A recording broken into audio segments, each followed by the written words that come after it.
All right, so let's do this. Jamie, if you'll indulge me, got into a little Twitter exchange with my good friend Eric Weinstein,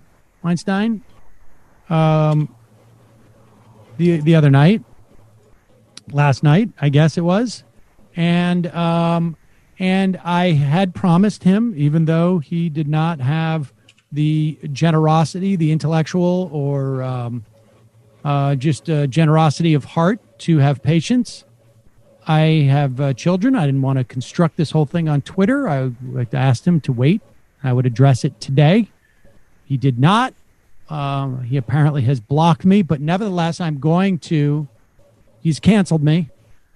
Nevertheless, I am going to respond because that is the type of person I am. I am a man of my word. I said I would respond. Now, I'll walk you through this, Jamie, so you understand what we're talking about, because I know that you don't follow these type of silly things on social media. No, I'm never online. And so, last night, I think it was, or yesterday afternoon, Eric Weinstein put up this tweet. Let's look at the initial tweet that, now I don't follow Eric Weinstein on Twitter. I never have, but someone responded to something he said because it was so egregious. And this is the tweet where he's talking about his experience parallels that of Black Americans. Do you have that tweet? Can we put that up, guys? He deleted it. I just grabbed a photo of it, though. Hold on one second. He deleted it? Yep. It's so good already. Well, that's weird. Okay. I thought his black colleagues said it was okay of him to say. Oh, that's weird. It's strange that he deleted that tweet. Yeah, just for proof. See? No. Oh, but isn't that that's for blockage reasons. Blocked me? Or no? Isn't that because he blocked me? I don't know. I could see it earlier today.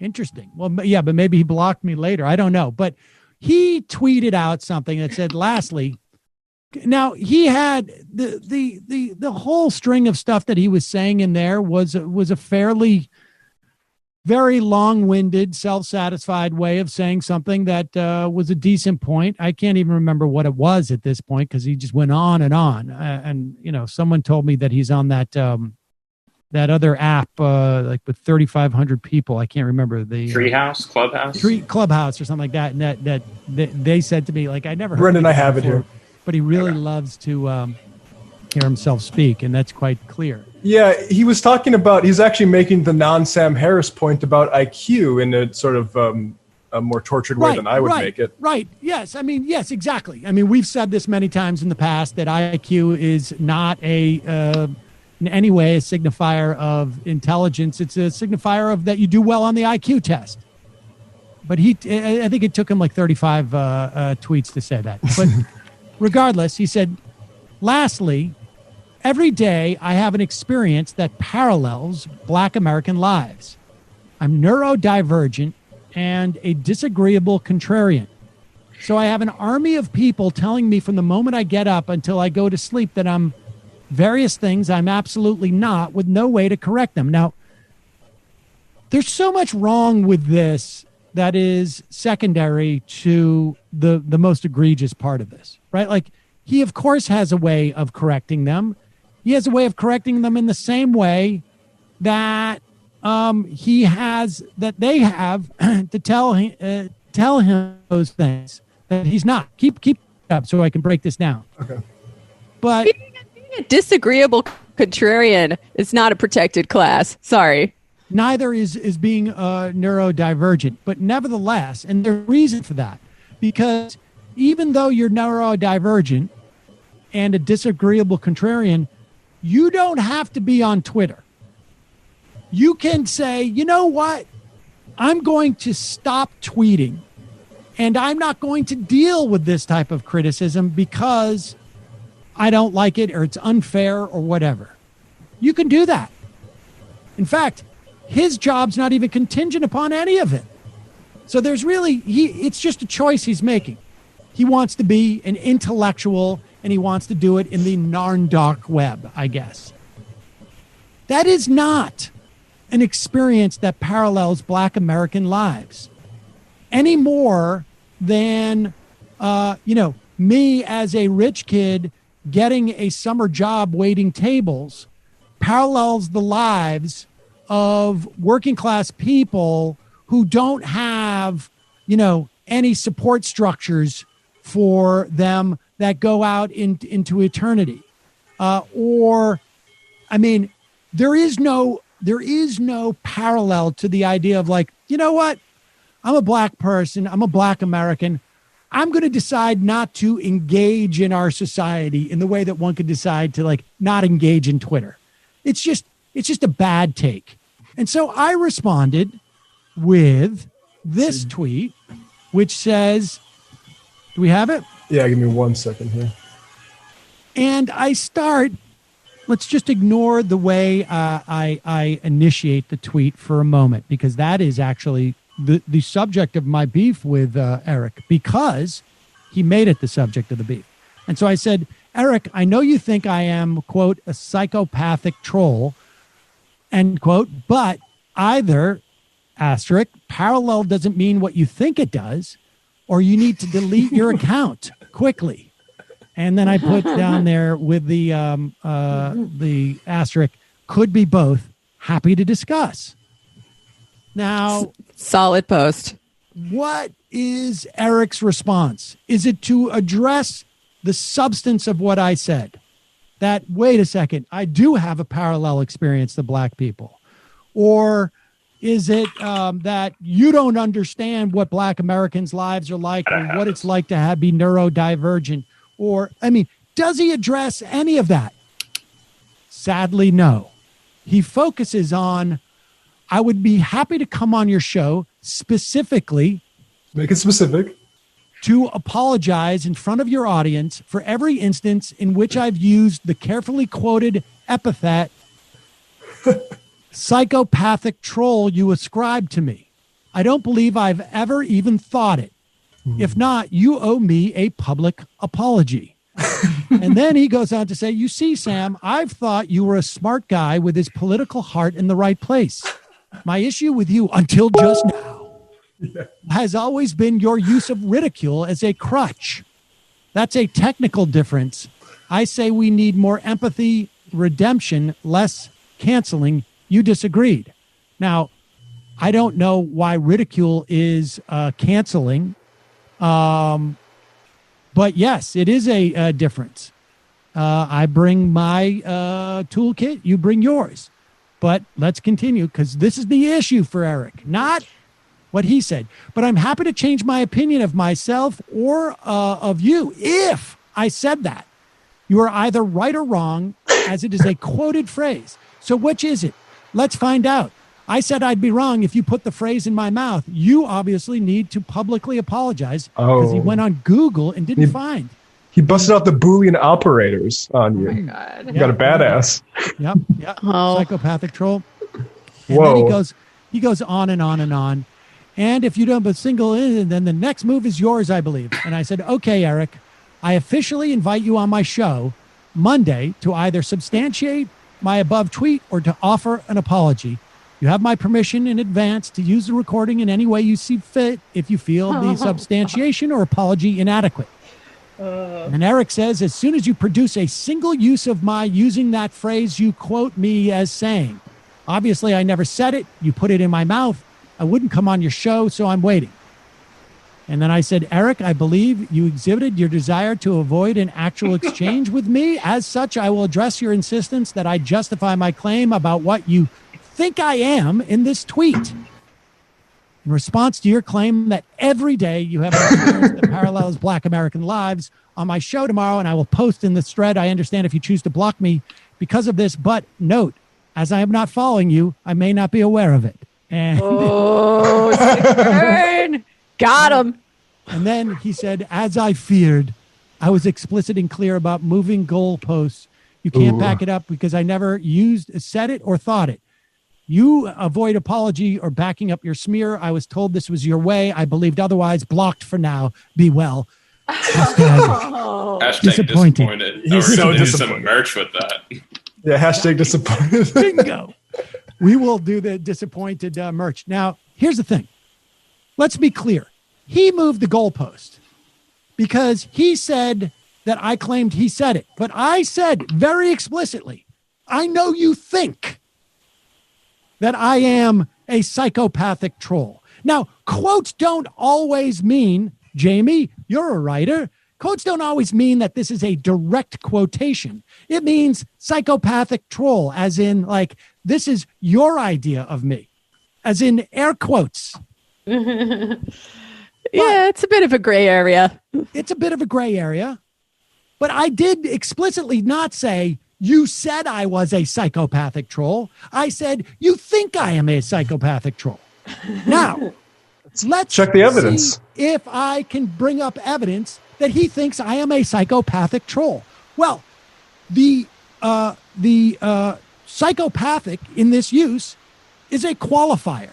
So let's go first to the question of whether I'm a troll, and then we can ask what kind of troll he thinks I am. Let's see if he thinks I'm a troll. Let's roll the tape from just a couple of days ago where he brings me up completely out of the blue.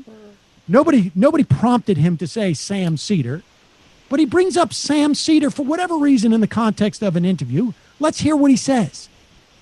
Then there are people who are very smart. Like, for example, I think of Sam Seder as being very informed on policy terms. Like, he's actually following a particular bill, or, probably knows the names of staffers on the Hill, that kind of granular detail.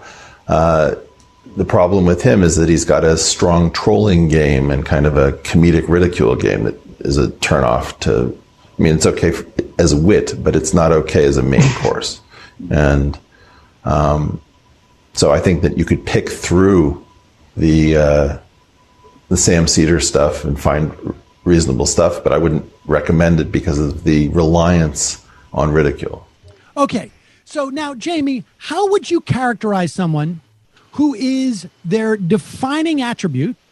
In other words, like, you could find some morsels of decent other stuff, but I wouldn't recommend it because his defining attribute is a strong trolling game. What would you refer to that person if you had to use a noun?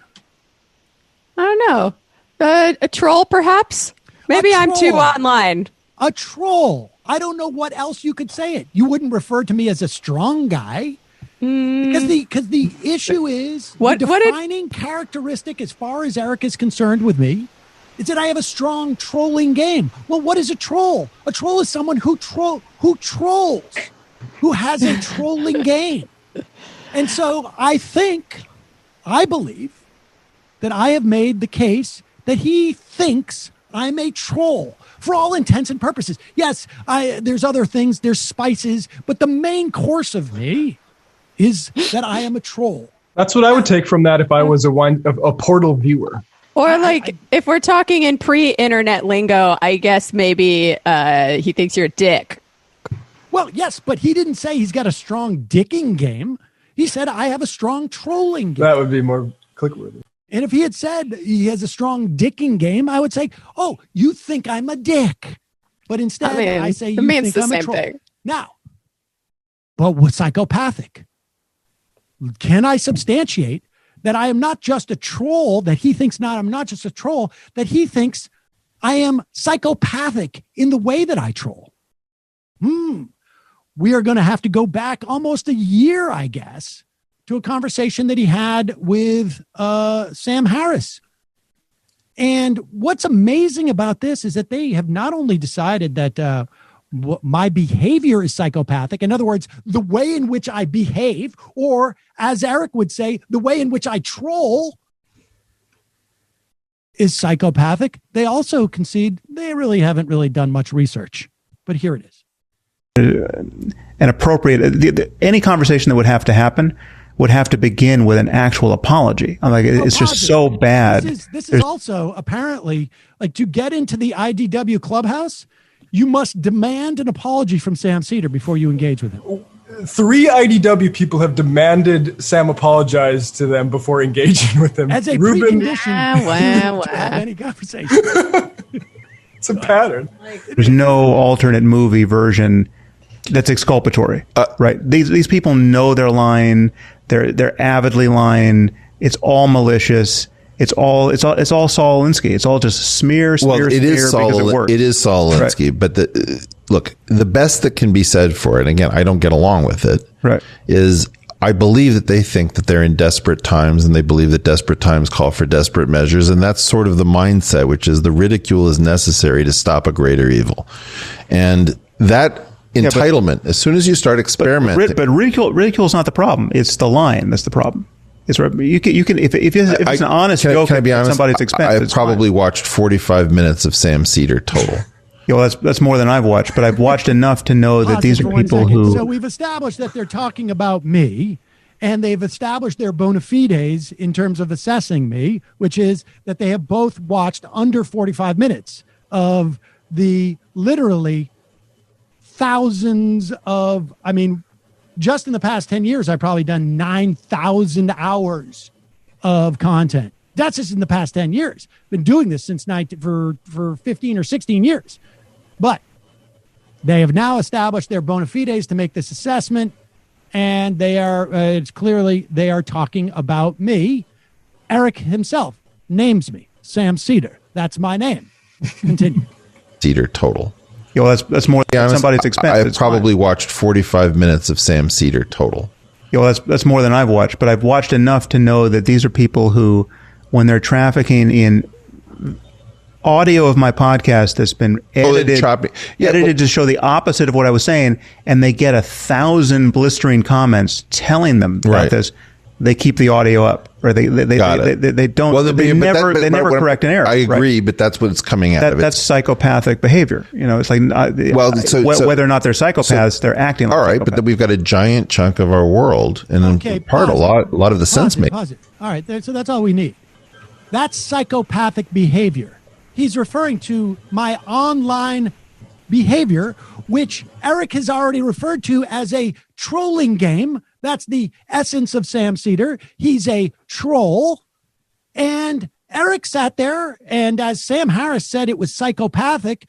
Eric's response was, all right. And then went on to talk about the context in which his psychopathic behavior happens. Now, it is possible that what Eric meant to say was, no, Sam, I disagree. It's absurd that you could refer to someone as their behavior as being psychopathic when you have already conceded that you've listened to less than 45 minutes of whatever they had to say. Or, hey, I feel uncomfortable with that, saying that is psychopathic behavior. Now, but I know Eric is an intellectual because he's part of the intellectual dark web. And I know how important it is to Eric to state the truth at all times and to show empathy. So he would never let that hang out there unless he thought so himself. And thus, that is my evidence for me saying, I know you think that I am a psychopathic troll because he has said I'm a troll and had no problem when someone characterized my work as being psychopathic. Now, checkmate. I look, people can decide. We will clip this video. We will put it in the thread, which of course does not include any of Eric's stuff because he has now blocked me. And I don't know if people can see it, but there it is. I think this is the point. You don't get to call yourself the intellectual dark web and then refuse to allow me to respond to the idea that I have pulled the idea that you think I'm a psychopathic troll out of my arse. And when you talk about changing goalposts, I never said that you said that. I said that I know you think it. And I think all adults realize that even though he keeps bringing me up in these interviews, I can't know what he's thinking because I don't actually literally live in his head. Even though he keeps bringing me up in these interviews, I don't have the ability to, so I can't know what he thinks of me, but I surmise it based upon the public record, which is there for everyone to see. Yeah. Fair enough. I mean, these people want to make everything about civility and it's very smarmy because they are transparent hypocrites about it. But even if let's say that he never called you or implied that you are a psychopathic troll, we learned from talking to Ben Burgess, right, that doing ad hominems does not invalidate your core argument. It just adds a little flavor to it. This is the pattern of these guys, which is they'll wait for something that they can take issue with that is sort of insulated from our core critiques and pedantic. So we can never actually get to, okay, what was, maybe because he didn't want to get into the details of that Sam Harris thing, because Eric has, to his credit, been distancing himself from, say, the Charles Murray line on IQ. But that's not something he got into with Harris in that episode, as far as I know. I control found it. Like, that they don't want to get into details. People can go back and look at my exchanges with Sam Harris and with Dave Rubin. And you can see that I was engaging with them. And then they are the ones who put up all these roadblocks. And then as soon as I said something that was even remotely offensive to them, they said, well, that's it. I'm now offended. I am not going to engage with you unless I get an apology. And the idea that I so offended Eric because I claimed he thinks that I'm a psychopathic troll. I mean, honestly, the word snowflake or oversensitive or cancellation should never come out of these people's mouths. If you take offense to someone saying that you think I'm a psychopathic troll, not that he was a psychopathic troll, but that he thinks that I'm one because he has said Sam Seder's nothing but a trolling game and sat there on a video that probably had 1 million views when someone said that my behavior was psychopathic and went, all right, let's move on to something else. I'm sorry. I don't buy it. I think you're full of it. But you know what, Sam? You're not so insulted that you won't have a conversation. No, and that's the thing, is that I am an adult. And I think it's okay for someone to say, you're lying about me thinking that you're a psychopathic troll, or you are psychopathic in your behavior, or you're a troll. Like none of that. Or comparing you to another loud Jew seemingly at random. Saul Alinsky? Yeah, exactly.